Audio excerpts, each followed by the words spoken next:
ऐसा है कि ये दो मियाँ बीवी थे, इनको बोलते हैं लोग मझाड़ा मझाड़ी या डुमन डुमनी, गदी गदन, या बोलते कोई लोग होते हैं लोहारा लोहारी भी, पर ऐसा नहीं है एक ही चीज़। हम बोलते हैं यहाँ देव कमिश्रू के नाम से, कमिश्रू के नाम से पुकारते हैं। ये दोनों बहुत तपस्वी थे, शिव रूप में थे।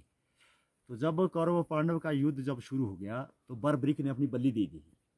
बलि देने के बाद जो है अपनी सीरी दे दी। उसका जब युद्ध खत्म हुआ तो कृष्ण ने उनको कौरव और पांडव को काम सौंपा हुआ था कि इसको जो है किसी ऐसे स्थान पर रख दिया जाएगा जहाँ की किसी की आवाज़ तक न, सुनसान जगह होनी चाहिए। तो जब युद्ध खत्म होगा तो काम पांडवों ने शुरू कर दिया। पहले एक पांडव इसको ले गए राजस्थान, वहाँ बोलते इसको खाटू श्याम, खाटू जगह है, श्याम नाम है। वहाँ से भी इसको पसंद नहीं आई, गया नलसर में। वहाँ नलसर में बोला इसने बहुत आवाज़ आ रही, गद्दे की आवाज़ आई, कुछ मैं ही आने लगूँगा।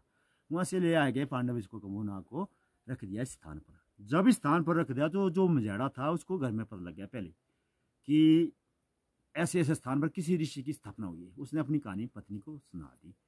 जब पत्नी को कहानी सुनाई तो पत्नी ने कहा कि हमने उसके दर्शन करने हैं।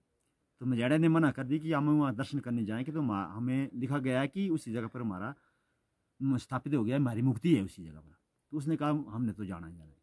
जब वहाँ से घूमते घूमते घूमते घूमते दोनों मियाँ बीवी जो यहाँ पहुँचे तो कमुनाग की मूर्ति दिखाई दी, जंगल दिखाई दिया, बाकी झील दिखाई दी, बाकी उसको कुछ दिखाई दिया।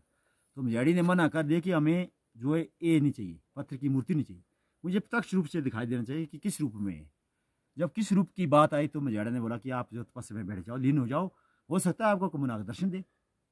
क्या देवता है कमुनाग, क्या है? उस टाइम कमुनाग नहीं था। तो जब वो तपस्या में बैठेगी, बहुत दिन तक बैठी, तो उसको कमुनाग ने दर्शन नहीं दिए, उसने उसको छल दिया। तो जब छलने के बावजूद जो है उसने आंखें खोली, कुछ दिखाई दिया, वो अपने पति पर दोबारा क्रोधित हो गई। तो ज़्यादा क्रोधित हो गई तो उसने कहा कि इतना बड़ा ऋषि नहीं हो सकता, इतना बड़ा ऋषि होता तो हमारे को दर्शन हो नहीं। तो कब उस जिद हमारे कहीं कमुनाग भी उससे नाराज होगा। नाराज होने के बावजूद मझाड़ा ने कहा कि चलो उठिए। वहाँ से जब उठे इस स्थान पर उन्होंने विश्राम किया था। जब इस स्थान पर विश्राम किया तो कमुनाग ने इसी स्थान पर उनको स्थापित कर दिया, शैल बन गए। तब उस मझाड़े ने कमुनाग से वचन दिया था कि देख आप ऋषि हो जो मर्जी, लेकिन मुझे वचन चाहिए। तो इसने वचन दे दिया। बोले पूछा कमुनाग ने कि मांगो क्या चाहिए। तो उसने कहा जब सतयुग खत्म होगा, सतयुग के बाद कलयुग आएगा, कलयुग में होगी पूजा आपकी। तो कलयुग में जब आपकी पूजा होगी, हमारी पूजा भी आपके साथ हो सकती है कि नहीं हो सकती है। तो कमुनाग ने कहा जब कलयुग आएगा तो उस टाइम कलयुग में जब आएगी पूजा की बारी आएगी तो मेरी पूजा के साथ आप पूजा होती रहेगी। तो आपकी पूजा पहले हो जाएगी, मेरी बाद में हो जाएगी, पर रहेंगे मेरे बॉडीगार्ड।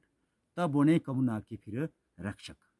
तब होते इसको देव कमिश्रू के नाम के प्रकार आते हैं। यहाँ वैष्णो माता के साथ हुआ, फिर भैरवनाथ हो गया, कमुनाग साथ होगा, देव कमिश्रू बोलते हैं। इसका नाम कमिश्रू बोलते हैं इसलिए कि ये शिव रूप में है, तब रखा इसका नाम कमिश्रू, तब मानते हैं इसको लोग।